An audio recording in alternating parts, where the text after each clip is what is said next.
आदाब नाज़रीन, पेश है 11 बजे की खास खबरें। कोरोना वायरस से निपटने के लिए हुकूमत फौरी तौर पर इक़दाम कर रही है। वज़ारत सेहत ने बताया कि मुल्क में इस वायरस के 10 नए मामले सामने आए हैं, जिसके बाद कोविड-19 के 60 मामलों की तस्दीक हो चुकी है। इनमें केरल के वो 3 मामले भी शामिल हैं जिनमें मरीजों को अस्पताल से छुट्टी दी जा चुकी है। कोविड-19 के 10 नए मामलों में 8 केरल और एक राजस्थान और दिल्ली से है।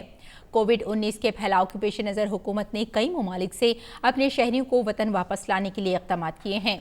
सेहत की वजारत ने कहा कि कोविड-19 से मुतासर ममालिक से 948 मुसाफिरों को बाहर निकाला गया है।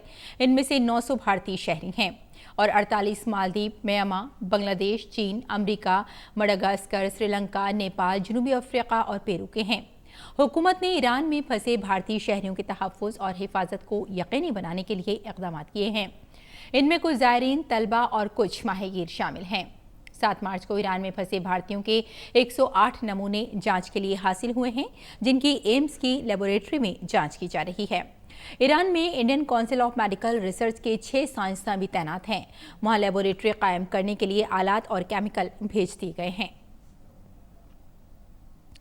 कोरोना वायरस के बढ़ते वाकयात को देखते हुए भारत ने कुछ मखसूस वीज़े छोड़कर तमाम वीज़े 15 अप्रैल तक मुअत्तल कर दिए हैं। वज़ीर सेहत डॉक्टर हर्षवर्धन की सदारत में आला सतही वुज़रा ग्रुप का इजलास हुआ, जिसमें फैसला किया गया कि सिफारतकारों, सरकारी इदारों, अक़वाम मुत्तहिदा, बैनुल-अक़वामी तंजीमों और रोज़गार मनसूबों से मुताल्लिक़ वीज़े छोड़कर बाकी तमाम मौजूदा वीज़े 15 अप्रैल 2020 तक मुअत्तल रहेंगे। ये फैसला तमाम हवाई अड्डों और बंदरगाहों पर 13 मार्च को 12 GMT से नाफिज होगा। दुनिया भर में कोरोना वायरस का कहर कम होने का नाम नहीं ले रहा है। अब तक दुनिया के मुख्तलिफ हिस्सों में 4000 से ज्यादा अमवात हो चुकी हैं, जबकि 1,15,000 से ज्यादा लोग इन्फेक्शन के शिकार हैं। चीन में अब तक कुल 80,778 लोगों में इन्फेक्शन की तस्दीक हुई है। आलमी सतह पर अगर बात की जाए तो चीन के बाद इटली, जनूबी कोरिया और ईरान सबसे ज्यादा मुतासिर हैं।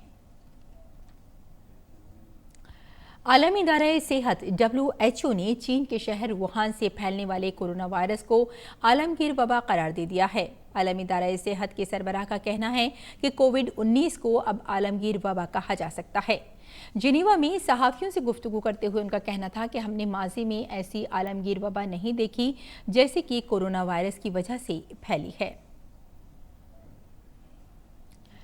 दुनिया भर में मुसलसल बढ़ रहे कोरोना वायरस के मामले और खाम तेल की कीमतों को लेकर जारी हलचल के दौरान भारतीय शेयर बाजार में शुरुआती कारोबार में बड़ी गिरावट देखने को मिल रही है। शुरुआती कारोबार में सेंसेक्स 1800 पॉइंट से ज्यादा लुढ़क गया है। सेंसेक्स 5% के आसपास फिसलकर 34,000 के आसपास कारोबार कर रहा है। वहीं निफ्टी भी 500 से ज्यादा पॉइंट्स लुढ़क कर 10,000 से नीचे कारोबार कर रहा है। भारतीय जनता पार्टी में शामिल होने के बाद ज्योतिरादित्य सिंधिया आज पहली बार भोपाल में हैं। उनके खैर मकदम के लिए बड़ी तादाद में हामी पहुंच रहे हैं। बीजेपी ने खैर मकदम के लिए पोस्टर और बैनर लगाए हैं। सीएम हाउस के पास भी पोस्टर लगाए गए हैं। ज्योतिरादित्य सिंधिया राज्यसभा के लिए पर्चा दाखिल करेंगे। वो भोपाल में रोड शो भी कर सकते हैं। दिल्ली पुलिस की स्पेशल सेल ने शाहीन बाग में एहतिजाजी मुजाहिरे के लिए मुबैना तौर पर रकम मुहैया कराने के मामले में पॉपुलर फ्रंट ऑफ इंडिया के सदर परवेज और सेक्रेटरी इलियास को गिरफ्तार किया है। इराकी फौजी अड्डे पर एक रॉकेट हमले में 2 अमरीकी फौजियों समेत 3 गैर मुल्की फौजी हलाक हो गए हैं।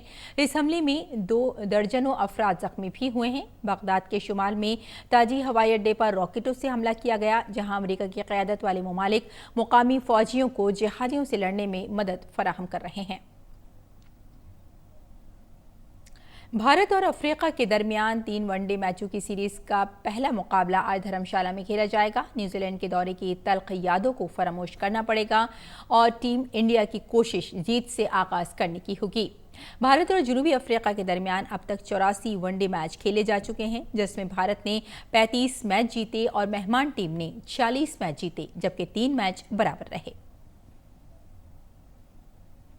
तो नाज़रीन, इस वक्त की खास खबरों में फिलहाल इतना ही। इजाज़त दें। आदाब।